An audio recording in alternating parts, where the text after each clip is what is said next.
Welcome to Lectionary Call-In for Tuesday, November 2nd, 2021. Where two laypersons, a pastor and an academician, gather for about 50 minutes each week to discuss the Gospel Lectionary for the coming Sunday, and this Sunday is November 7th. Each Tuesday we call in from wherever we may be at 6:30 a.m. Eastern Time. And for our friend Willard in Minnesota, that's 5:30 a.m. Thank you, Charles. Our little 31 degrees. And it's 31 degrees. And our little team is working to be faithful to Lectionary Year B, and that puts us in the Gospel of Mark. We hope this discussion will provide areas of focus and reflection. And here's how it works. We develop perspectives independently after the leadoff person shares some formative questions, and then in this virtual discussion room, we share, encourage, and challenge each other. And here are the folks joining us in today's discussion. Sarah Mickelson from Tampa. Bill Hall, St. Petersburg. Charles Willard, Minnesota. Don Upton, calling in from Winston-Salem, North Carolina today. And our leadoff person who will guide the discussion today is Sarah Mickelson. Hello, my friend. What's up? Morning, everybody. Good morning. We're in the book of Mark, and we're still in the book of Mark. And we're looking at the 12th chapter, and this is a continuation of an exchange and a dialogue as Jesus has moved in and around Jerusalem, is now in Jerusalem. And so this conversation is taking place following last week's dialogue with the scribe, where he talked about what's the greatest commandment. And now we are observing, and in Mark's language, we are sitting down over and against something. So I invite you to listen. From Mark chapter 12, verses 38 through 44. As he taught, he said, "Beware those scribes who like to walk around in long robes and be greeted with respect in the marketplaces, and to have the best seats in the synagogues and places of honor at banquets. They devour widows' houses, and for the sake of appearances say long prayers. They will receive the greater condemnation." He sat down opposite the treasury and watched the crowd putting money into the treasury. Many rich people put in large sums. A poor widow came and put in 2 small copper coins, which are worth about a penny. Then he called his disciples and he said to them, "Truly I tell you, this poor widow has put more in than all those who are contributing to the treasury. For all of them have contributed out of their abundance. But she, out of her poverty, has put everything she had, all she had to live on." And that ends the reading of our passage this week. Thanks be to God. It's treasury. It's often this time of year that we are in the throes of stewardship. And I think, although this passage has been used for stewardship, I'm not sure that's what Jesus wants us to see. Mm-hmm. So my questions led us in a different way this week. My first question is, what and who do you think Mark and Jesus want us to see in this story? Bill, you were generous and asked for this one to come to you first, so I'm lobbying that tennis ball to you. What and who do you think Mark and Jesus want us to see in this story? Good. Thank you, Sarah. And I would agree. This would not be my first choice of stewardship text. First of all, the who. Obviously, the religious leaders. There are parallels in Matthew 23 and Luke 20. In Matthew, it's scribes and Pharisees, and Luke and Mark, it's just the scribes. So the religious leaders are here. The widow is here, but also an audience. All three of them referred to the crowds or all the people. Mark has all the people. So that while the crowd may be in the background, they are here. They are So my point in highlighting that, Sarah, is that often what we do is perceived by others. And so I don't want to dwell long here, but it's important to note that what was happening and what was being said was seen by more than just the religious leaders and the widow and Jesus. And assumedly, Jesus' disciples were there. So that would be my answer to who. What might I think or imagine that Mark wants me to understand or see? Obviously, there's a contrast between the religious leaders who, the way they're portrayed here and elsewhere, represent, as it were, the very opposite of Jesus' mission.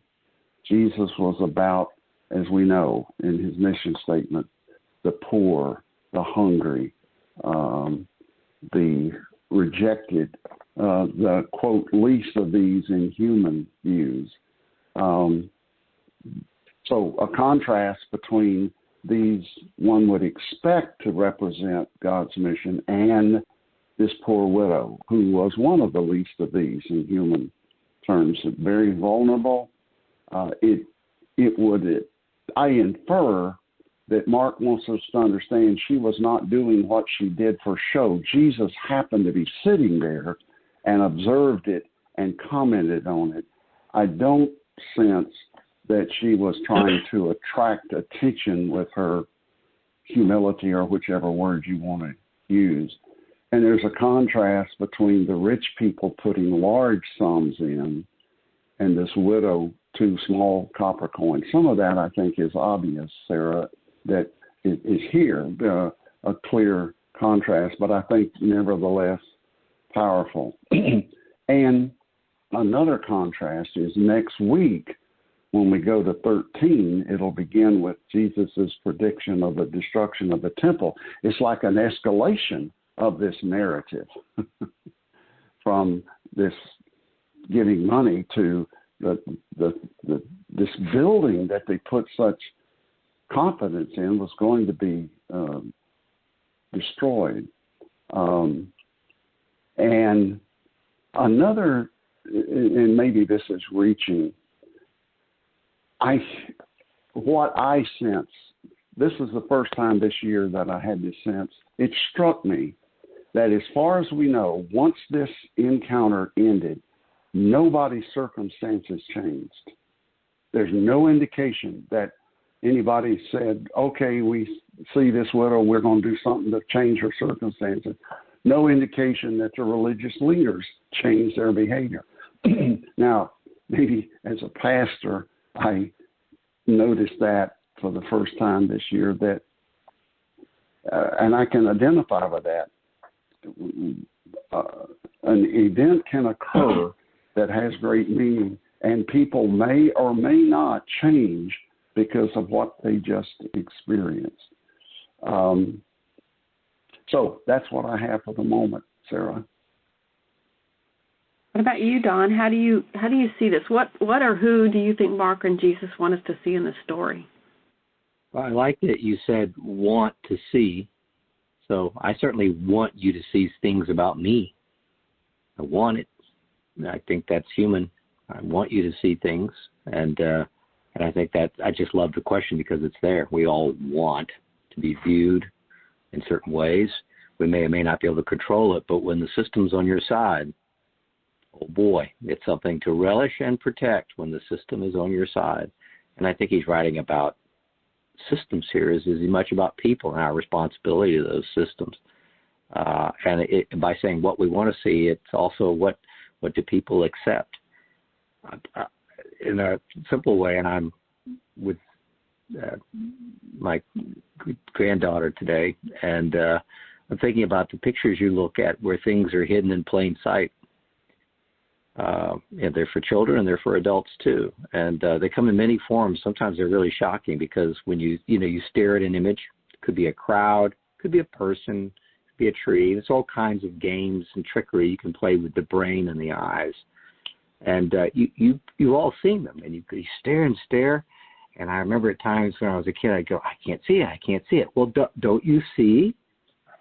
It's right there. Don't you see her? There's a lady there. I don't see her. And then someone has to point it out, right? And you go, I see her. Why didn't I see her before? And of course, I needed someone to take my hand and sketch out where it was. There are others where it's like, the space shuttle's right there. I thought it was a forest, but it's the space shuttle.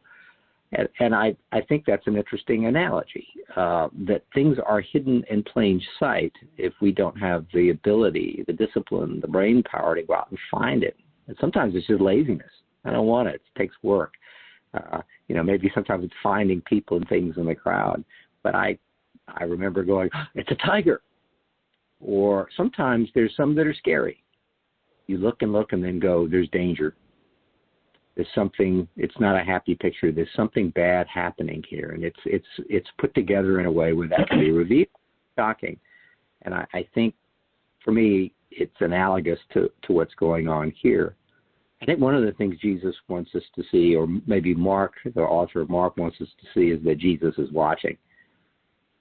So it's not just seeing what's being accepted and how people are dressing up, but that Jesus is watching this with full perception. You can put any photograph, any picture, any game in front of him, and he's not going to go, I'm trying to find it. This is the Christ. Don't you see? Don't you see, Peter? Don't you see? And he can illustrate it with a story. And these are very human, tangible stories.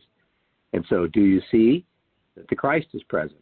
And so I think the missing piece of the story is you've got the counsel about beware, beware, beware, and then we have this micro story of the woman, and then there's the overarching story, which is, don't you see?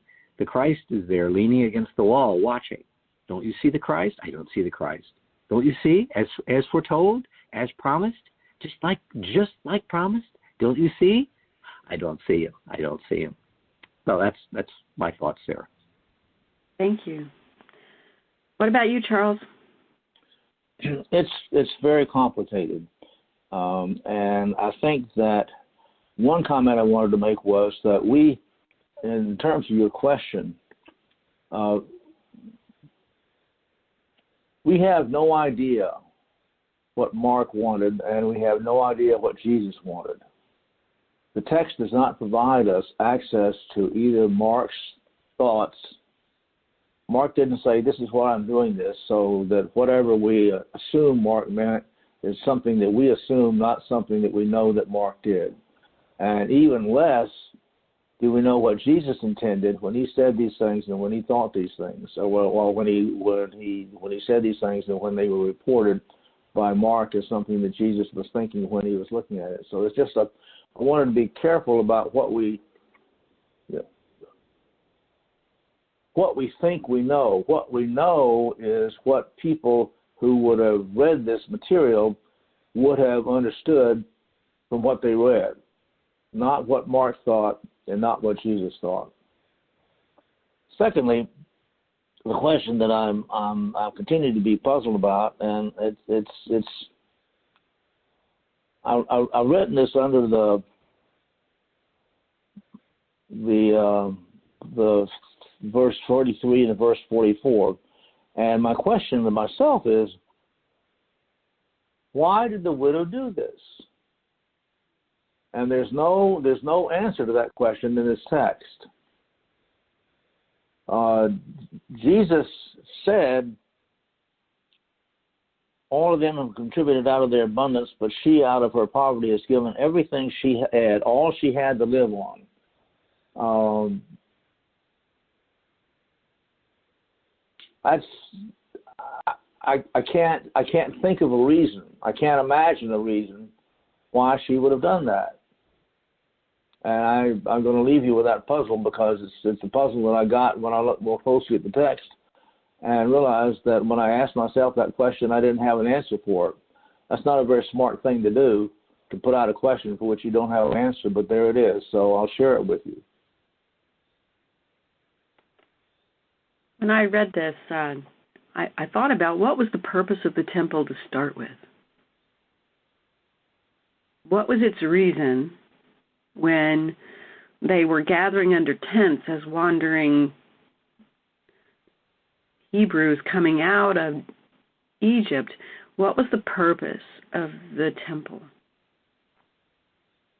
And my remembrance of the instruction was it was to be the space where people could come to be fed. It was the space where people would come to stand together and worship. And it was the space where people would come and give thanks, bringing their bounty to feed others. And the intent of the temple was the spot for sharing. So in this particular passage, when I think about that and I look at what Jesus is seeing, at least what he relays to us he's seeing, it doesn't seem to run in agreement with that particular thought about how the temple should serve the population. Instead, he uses the word, the language we get in this particular passage from Mark is that the scribes will devour widows' houses and for the sake of appearances say long prayers.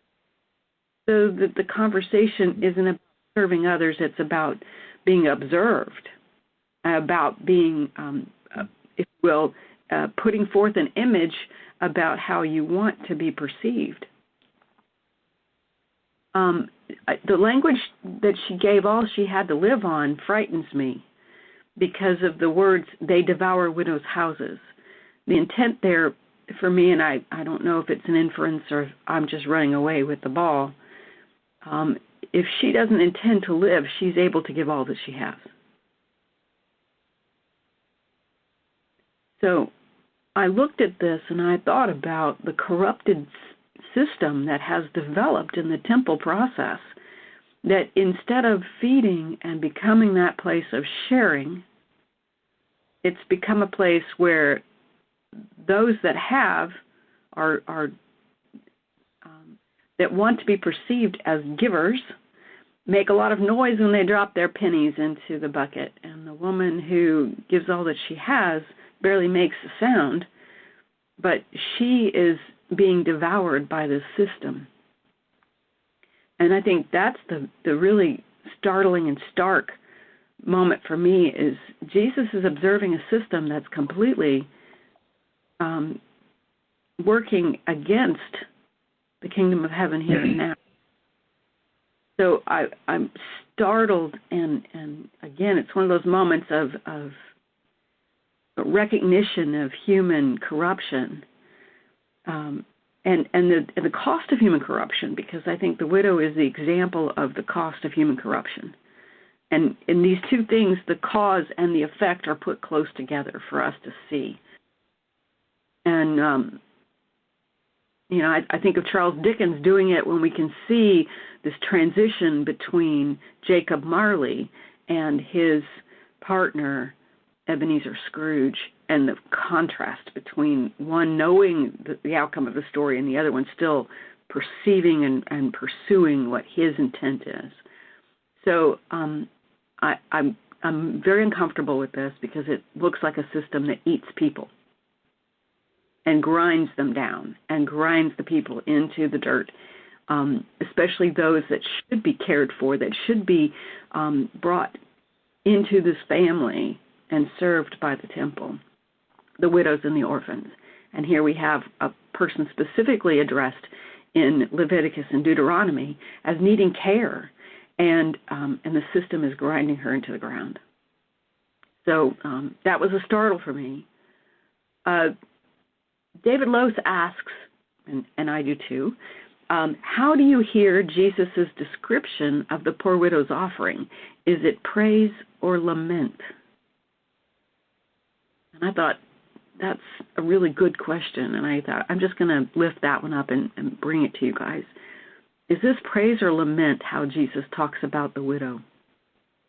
Don, you want to go? I choose lament. And I don't know if the word is big and harsh and painful and weighty enough, but I choose lament. And to explain myself, I want to go back to some comments were made. I think, Sarah, you're talking about devouring the language that the author of Mark has here, and we translate it using a conjunction in the same sentence, which is just an incredible piece of writing. The Mark author says to make the point, who gets away with a sentence that says devour and pray? I would hold up. That's like writing a sentence that you get an F on paper on that says he was selfish and generous. He was kind and predatory. He was gracious and cunning. And I think it just makes a just startling point, and kudos to the translators, that the conjunction is everything. And it's a wreckage of ideas, right? Because you'd flunk on the paper. It's like, how can that be? It's Orwellian to use, 20th century language. It signals the collapse of society and ethics. It is when you combine terms like that. What a prayerful, devouring person you are. It's just, I've never appreciated like I did this week. You putting those things together makes a strong point.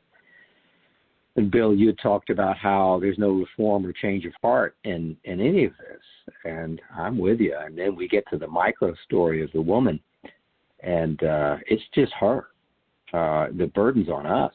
I think it just points right back at whoever's viewing this, as Jesus says, "Don't you see? Don't you see? Don't you see?" And oh, now I see. Thank you, teacher. So I choose lament because my reading of this is she is trapped, she is wreckable. And my reading of this text in the micro story is, and then she is wrecked. It is all she had. It is over. She is wrecked. She's not just vulnerable. She comes into the store, walks into the story vulnerable with a penny. She exits the story destroyed. There is no hope now. And there's no one in that little story who's responsible, really. There's no chance for a change of heart. We just have to deal with the fact of her and that she is wrecked. And they see it. We see it.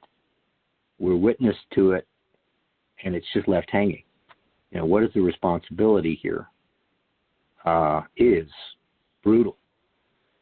And it forces me, I think Jesus trying to do is think about the system that created this, the culture that created this, that's being perpetuated. What do you, it's like the finger comes back at, now that you see it, now what are we going to do? It's an apocalypse. It's her personal apocalypse. Again, it's my personal reading, but she is wrecked. It is over to the point where she won't make it through the rest of the week. She's done. Okay, how about that? And there's no one here other than us watching. There's nobody else around her that sees it. Jesus is pointing at the picture and going, "Don't you see?" And so, in that way, it's a bigger societal apocalypse as well. Individual. This is the Christ. Domestic, individual, personal. We go all the way from big system to that, and we're dealing with that all the time. We're dealing with that in America right now in really interesting ways. And I think I would hold up to you books and studies. The book Cast, the book Eviction, about landlords, The Color of Law, and we're struggling to go, oh my gosh, now I see what codes have done. Now I see what redlining has done. Now I see, and what's the result? Jesus is like, what do you see? Who is there? What has happened? It's instead of a recognition and a change of heart, Bill, you're talking about it's not there. It's a recognition of the heart. I bring that in here. Now what am I supposed to do as I witness this apocalypse? And it's just left hanging. Thanks, Sarah. You're welcome. Bill, what are your thoughts? Do you see this as praise or lament? Those descriptions. I will. Thank you. I will work up to my answer by making a couple of observations. And I take to heart Charles' comment, word of warning, that we can't know for sure what's intended here. So I will acknowledge this what I'm about to say is what came to my mind as I meditated and studied this passage. For me, at least in part, this story clearly seems to be an affirmation that what seems small in human eyes is great in God's eyes. Whether or not it was literally true that she gave everything, and in one sense, how would Jesus know that? Whether or not it's literally true, it certainly illustrates something seemingly insignificant that Jesus noticed and observed. Now, the other observation goes back to the comment from Jesus about the scribes and Pharisees, do not do as they do. Can you think of a more devastating observation that somebody could make of you? Bill, you're a complete hypocrite. You say one thing, but you do something different. And to me, it's implied that Jesus is saying, by contrast, about the widow, do as she does. Be that kind of person, not like the religious leaders. And I've mentioned, and Don's affirmed, that there's no apparent change in the widow's circumstances. She's made herself more vulnerable. Thus, I don't hear this as a lecture on money management, because it's a terrible example in one sense, but rather it can be heard as a story about simple trust and service. There's an old gospel song that says, little is much when God is in it. And there are all kind of stories that illustrate that if people will do the little they're capable of when joined with others, it can become important. And this contrast reminds me of 1 Corinthians 13, loud, clanging cymbals, and then love. What's it about? It's about love. Assumedly, what she did was about love. And a quick story, and then I'll offer my answer to your question.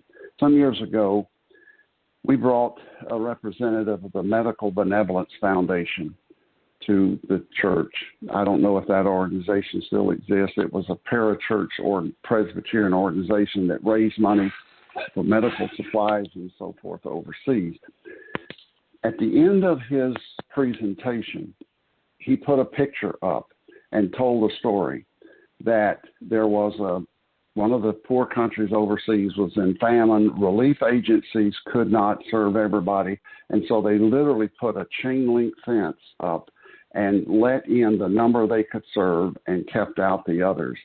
And the picture was of a little boy who had just been inside the fence, had just been given a piece of bread, and he ran over to the chain link fence, broke off a piece of his bread, and pushed it through to a child on the other side. Now, neither one of them had their hunger issue solved by a piece of bread. The point was the spirit in which that was done. Even though I'm at risk and in need and have only a little, I will share it with others. Does it make sense logically? No. Does it make sense in the kingdom of God? Yes. So, therefore, my answer is, and I realize this is my personality, it's a both and.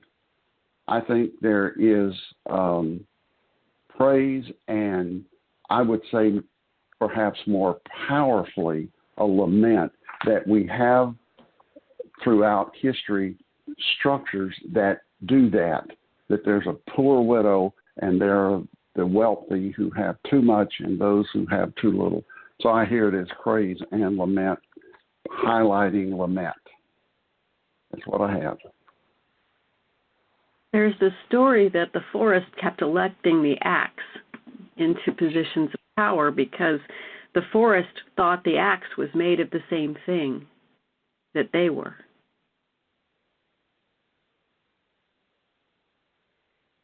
I looked at this story and I thought, this is heartrending to see a person give all that they have to a system that will kill her or that will crush her.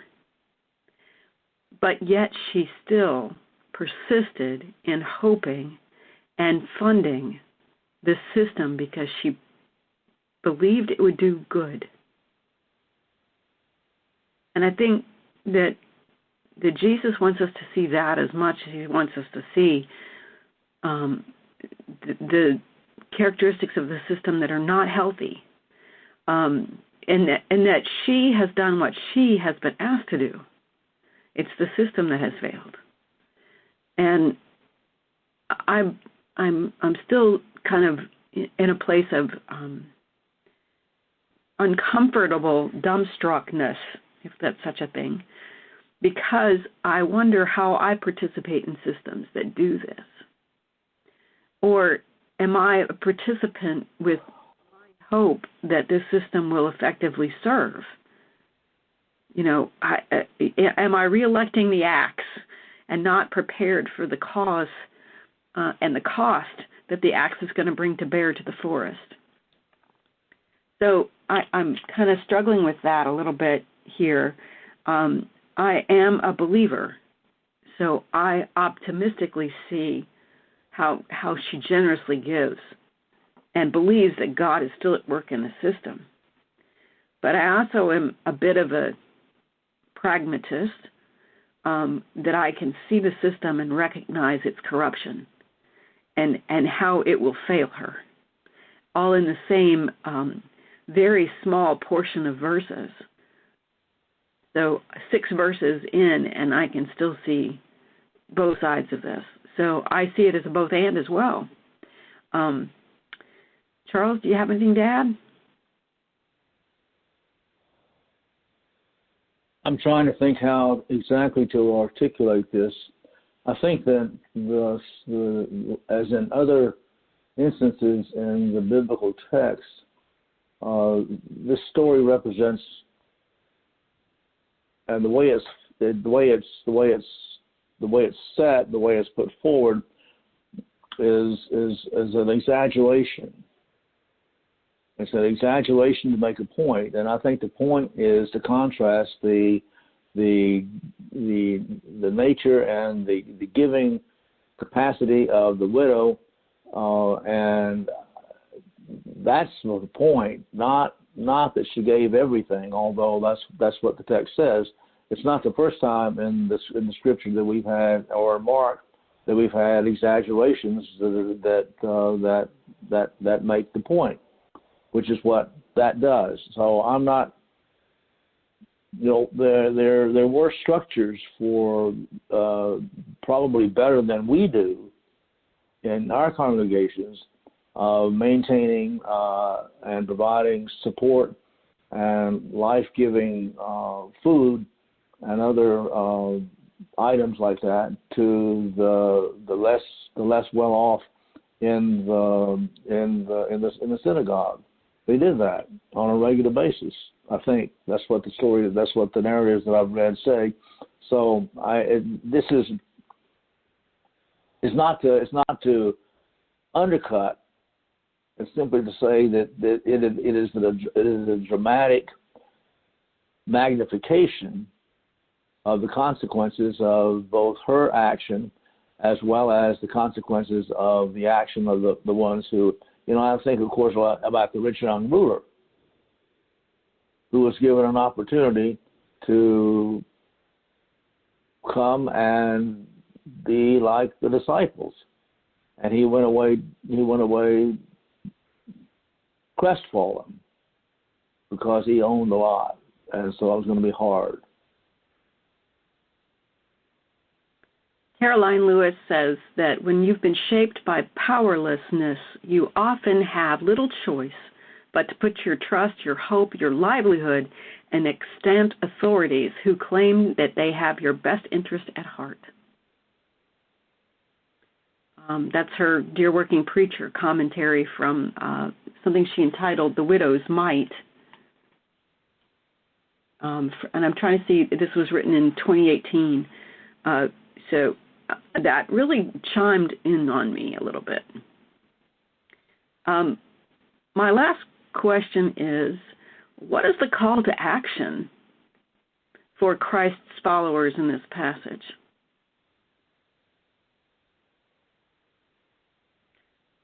What do you think, Bill?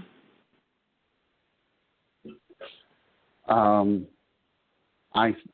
read what came to mind. Choose carefully whom you will follow, understanding that ultimately there really are no human heroes, for, as Paul reminds us, all have sinned and come short of the glory of God. Interesting, yesterday over lunch with some other people, a conversation came up. Somebody was participating in a project where they get questions in a round robin kind of thing. One of the questions was, who is your hero? And the person said to us, I don't really have an answer to that. I'm kind of uncomfortable with that. And at least at that lunch table, the consensus was having heroes is problematic. Just think how many of our heroes, their weaknesses get it. In fact, I think there are people who make a profession out of looking for the false steps and so forth. And they're there. So I think that's one message, Sarah, is be careful whom you choose to be, maybe we could say a model, okay, or a mentor or an example. And for me, Sarah, it was a reminder of Jesus' parable about the log and the speck. Deal with yourself. Now, I realize this is a reach, but for me, it came to mind. What the religious leaders needed to do was look at themselves, consider what Jesus was saying. And as I understand it, there was some legitimacy to the accusation that they devoured widows' houses. Some of the resources I looked at said that actually could and did happen legally. They would use the legal system to do that. So that's asking them to look at themselves and evaluate themselves in the light of God's will. And so we need to focus on our motives and what are the implications or the unintended consequences of what we do. And then I'll finish briefly with a reference to the Hebrew passage, chapter 9. And some of us recently went through a great series of classes with Marcia Rydberg on Hebrews, and she stressed this over and over again.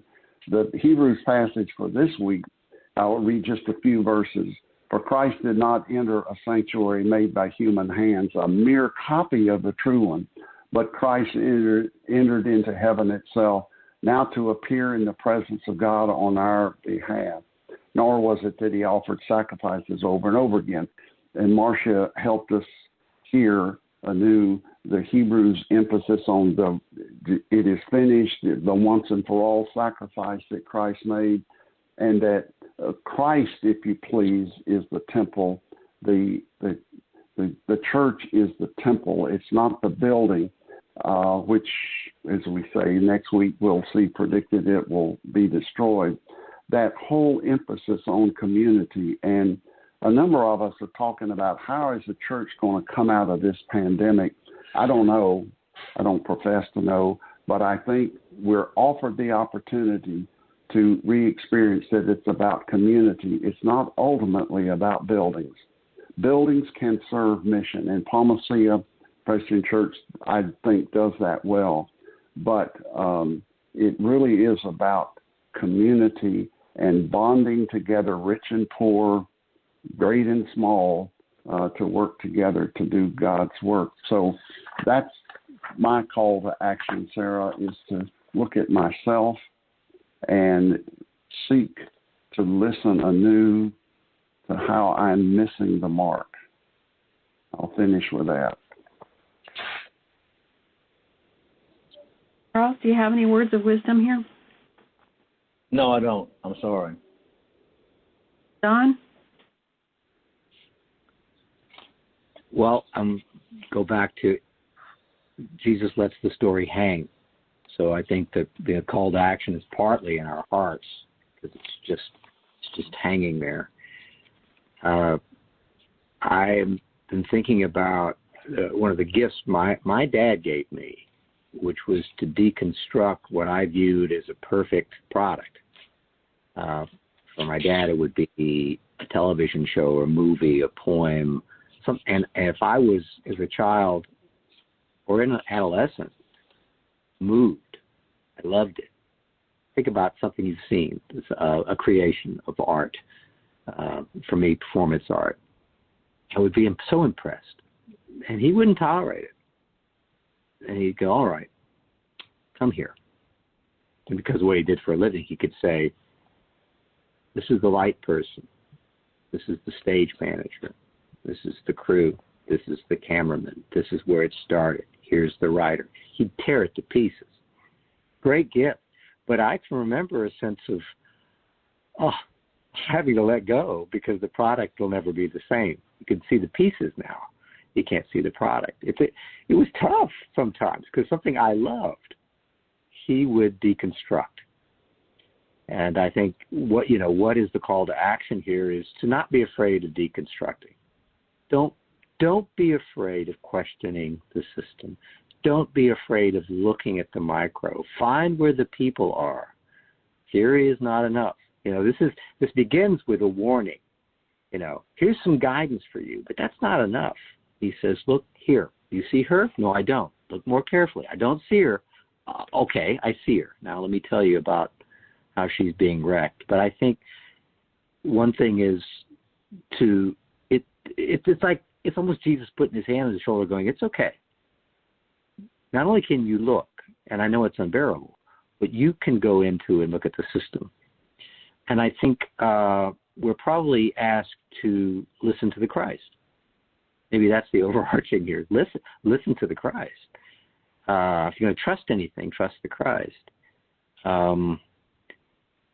When you greet each other and serve each other, like Jesus, don't cling to me when I go. What are we supposed to do for each other? I think it's, do you see it? Do you see it? Bill, do you see? Bill says, no, I see it. Or Bill says to me, Don, he goes, do you see, Don? Do you see what's happening? I don't. Work with me, Don. Look what's happening. I think that's what our fellowship's supposed to do for each other. Sometimes I don't see it all, and I need somebody to put their hands on my shoulder and go, I see it. Do you see it? And now what are we going to do about it? And I think we're supposed to bear witness to what we see. I think there's an obligation to observe, to question the system, and to remember, I think, Sarah, to your point, that we perpetuate systems. We're all in it.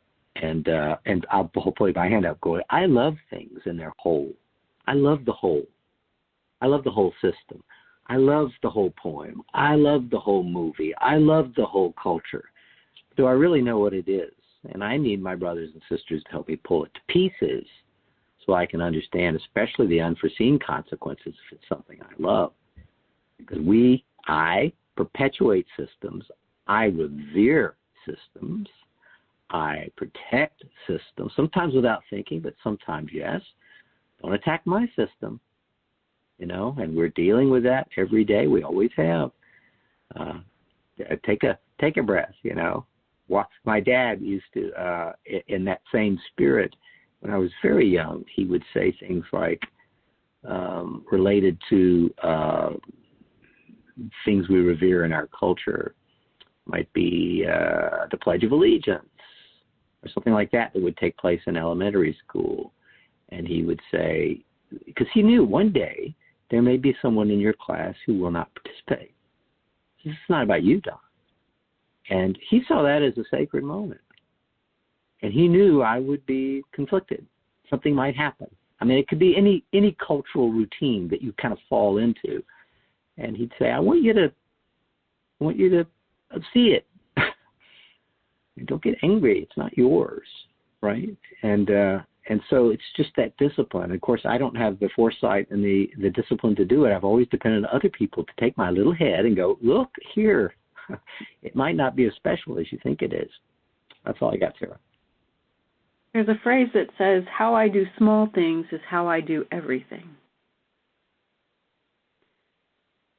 And I think the call to action for us is, or for me, I have to make this personal, because that's the only person I can affect change on is me. So I think the call to action for me is to do small things with discipline that are in alignment with the instruction I receive from Christ. And if I do even small things, the smaller things grow into bigger things. So I think that the call to action is, if you think the system is not working, our job is to move toward a system that will serve the needs of the widow, and to work toward that. So I think that this, and again, the first step in any journey is the most difficult.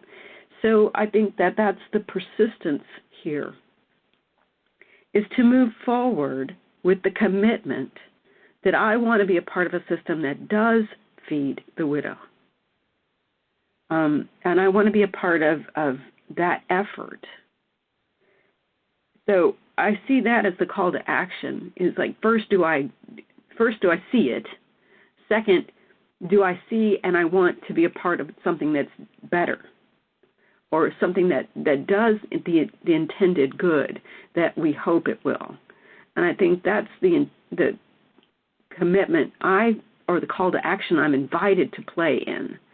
And I know that I am only one small person.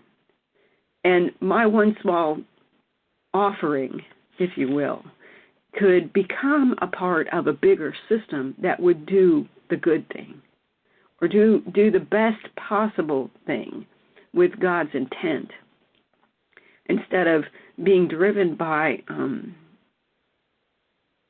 ease or a comfort or an appearance purpose.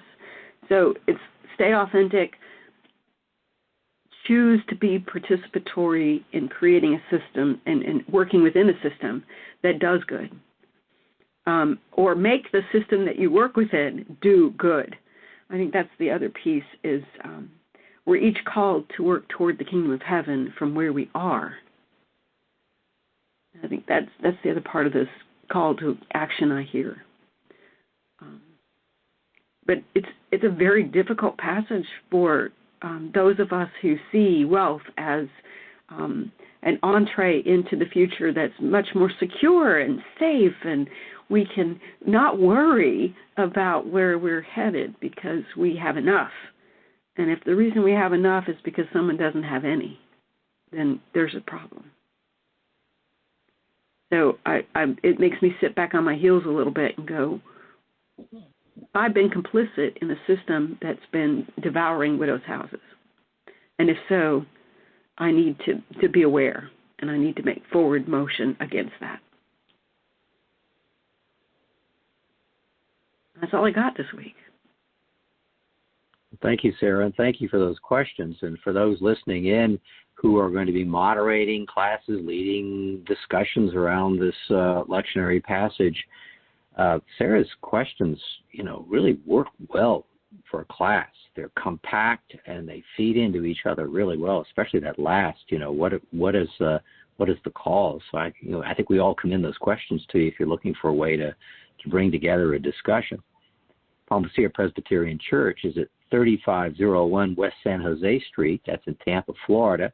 And for more information, you can go to palmacia.org. That's PALMACEIA.org. And at that site, you will find other discussions of the lectionary, differences of opinions, new ideas. We depend on it. We like going and listening to that too. You'll also find sermons, outstanding music, the opportunity to participate in communion, reflections, prayers. So check that out. And you're always welcome. And we'll see you next time.